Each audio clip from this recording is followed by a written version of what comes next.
vont choisir leur entreprise et leur métier en fonction de ce qu'ils désirent. Il y a plein d'ouvertures possibles. C'est un domaine qui est en perpétuelle évolution. J'ai envie de dire, il n'y a pas trop de routine. Bonjour Madame Lyon, vous êtes responsable pédagogique du Master ATR de Lyon. Est-ce que vous pouvez présenter la formation? C'est un master qui va former des personnes qui vont travailler dans les services, les affaires réglementaires, les industries, des produits de santé. Pendant tes études, quelles difficultés as-tu rencontrées?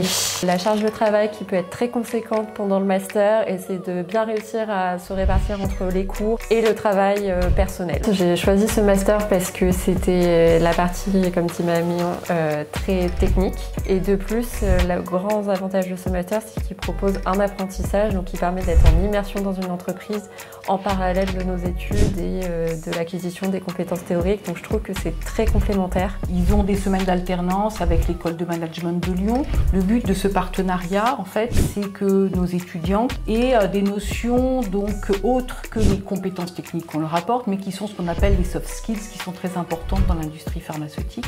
Quelle est la partie la plus agréable de ton métier?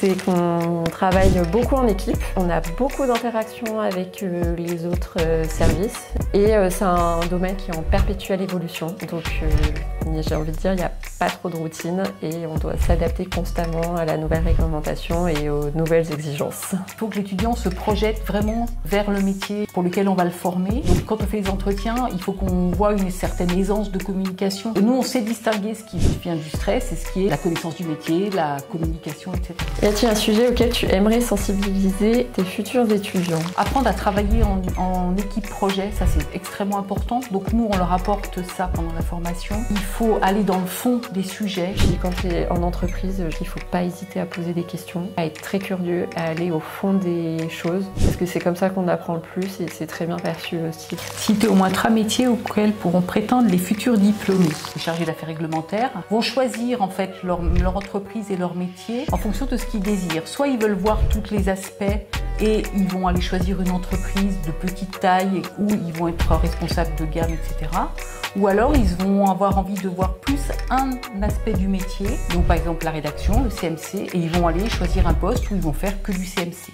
Donc en fait, il y a plein d'ouvertures possibles. Donner un exemple concret de projet de recherche ou d'études de cas sur lesquels les étudiants travaillent pendant leur formation. Le cœur du métier des affaires réglementaires, c'est le dossier de demande d'autorisation de mise sur le marché, qui est un document qui doit être déposé par les entreprises pharmaceutiques pour pouvoir commercialiser leurs produits. Les étudiants, pendant leur formation, rédigent un certain nombre de parties de ce dossier de demande d'autorisation de mise sur le marché, donc module 1, module 2, module 3. Et dès qu'on change quelque chose dans l'entreprise, il faut faire évoluer le dossier par le dépôt de ce qu'on appelle des variations. Et ça, c'est aussi un élément très important du métier des affaires réglementaires. Donc en fait, ils vont rédiger un dossier et ils vont effectuer une variation sur un dossier pour leur apprendre ce deuxième aspect extrêmement important. En quoi c'est un avantage de faire ce master en apprentissage? Mais pour moi, c'est très complémentaire de la formation technique et théorique et ça permet aussi de s'investir et d'être intégré à 100% dans l'entreprise. Personnellement, je trouve ça bien parfois qu'on puisse suivre nos dossiers sur une plus longue période que celle qu'on avait jusqu'à maintenant.